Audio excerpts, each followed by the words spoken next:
নির্বাচিত সরকার না আসলে জনগণের আকাঙ্ক্ষা বাস্তবায়ন সম্ভব নয় বলে জানান বিএনপির স্থায়ী কমিটির সদস্য আমির খসরু মাহমুদ চৌধুরী। শুক্রবার বিকেলে চট্টগ্রামের মুরাদপুরে এলজিইডি মিলনায়তনে শহীদ রাষ্ট্রপতি জিয়াউর রহমানের ৪৪তম শাহাদাত বার্ষিকীর স্মরণ সভায় তিনি কথা বলেন। এ সময় তিনি আরও বলেন, কোন দল ভোট চায় অথবা ভোট চায় না এটা বিদেশে বলে লাভ নেই, দেশের কথা দেশের ভেতরেই বলতে হবে। পরে তিনি শহীদ রাষ্ট্রপতি জিয়াউর রহমানের স্মরণে বলেন, স্বাধীনতার পরে তিনি জাতিকে বিশ্বের কাছে মাথা তুলে দাঁড়ানোর পরিচিতি দিয়েছেন, দেশের নিরাপত্তার জন্য ঐক্যবদ্ধ হতে শিখিয়েছেন এবং মানুষের মধ্যে দেশপ্রেম জাগ্রত করেছেন।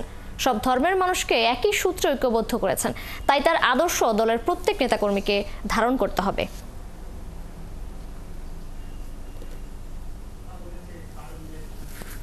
যত তাড়াতাড়ি সম্ভব বাংলাদেশে একটা নির্বাচিত সরকারের প্রয়োজন, এবং সেটা কোন দল চাই না চাই এটা বড় কথা না।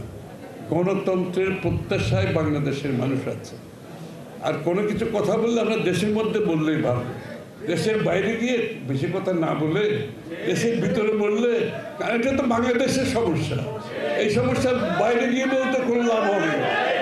আমাকে বাংলাদেশের মধ্যে বলে এখানে সমাধান করতে হবে।